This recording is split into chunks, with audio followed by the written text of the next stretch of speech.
Thanks for tuning in, and my name is Dan Dow, and this is a channel on data visualization and data analysis. And today we're going to talk about a conference I recently went to, the 2015 Council of State Entorial Epidemiologists, CSTE, and it was held in Boston this year. And I want to talk about my favorite posters from the conference, so posters I saw that I thought were really interesting. And we'll get right into it. The first one we're going to look at is Sarah Kowski, and she's from Wisconsin. And the thing I really like about our poster, and the thing that I like about all these posters, is that they devote the maximum amount of space they can to the results. So when I'm in a poster session, I'm walking by the posters really fast, and the most amount of time I'm going to spend on a poster is about 5 minutes. So I'm going to posters that are really interesting, and the more interesting and the more well designed it is, I'm going to stop and I'm going to talk to the person. And in a poster session like that, you only have about 5 minutes. And if I need more data, I'm going to probably ask for your business card and then contact you later. So having a lot of text on your poster isn't going to really help, and it doesn't help your goal, which is to get people to stop and talk to you. So if you look at Sarah's poster, it's really well laid out. And then I did the simple thing of just looking at how much space she devotes to her results. And she devotes more than 50% of her space not only to her results, but then to figures. So making it so it's less text. And that's really, really important.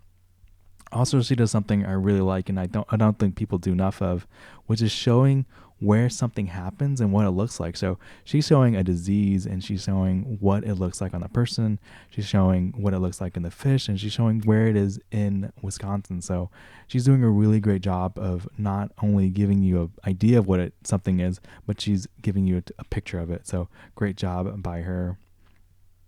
Next is going to be Veronica, Phia Kowski in Michigan, and she made easily the prettiest poster I saw in the whole conference. And this looks really well done, almost like a magazine layout. And if you look at it, the same principles apply. She's spending 50% of her space on figures and on figures and charts, and not on text. So the text is on the corners, the text is on the sides of the images, and it's not dominating this image. And when you look closer, the thing I really appreciate is how much time and energy she put into this. So if you look at the chart on the bottom, I'm pretty sure it's done in Excel, and she's spending the extra time to make sure that she adds notations in there. She's cleaning up the image. There's no grids, and there's not extra axes and things like that. She's doing all the principles that they try to teach you when you want to make clean and engaging charts. And on the top, she does this really simple diagram of what's going on in the process. And this isn't something you just do automatically. This is something you have to put some handwork into, and you have to do some manual manipulation. So she's doing a really great job, and I just want to recognize that, when you do stuff like this and you go above and beyond, people will notice, and people will be able to tell that you're doing a good job, and she's doing a great job in this one. The last one I wanted to highlight was something with maps, and Roberto, I thought, has the best one with maps at the conference. And it used to be that an epidemiologist didn't have to know GIS, but I think it's becoming a standard. So epis have to know about mapping and how to make great maps.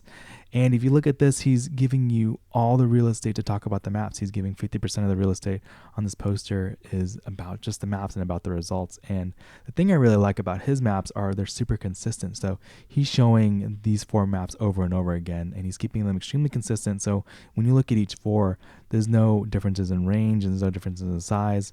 You can easily make comparisons between the maps. The one comment I would have is to always add your city. So I don't live in Texas, and the first thing I would ask him is where are the major cities, and I would make some conclusions just based on where the major cities are. So always add a major city to your map if people aren't familiar with your state, and most people won't be familiar with most states. So just always adding major cities and adding points of interest. So a minor thing, but he still has it. Overall, this is the best poster with maps I saw at the whole conference. Hope you guys enjoyed that. If you guys have additional comments, or you guys have questions about why I chose these or what I'm looking at, please put it in the comments, and I can do some extra videos on those too. Also, if you like this video, I'm going to put out some other videos like this on this channel, so please tune in and like and subscribe to it. And I think that's it. Hey, thank you for tuning in.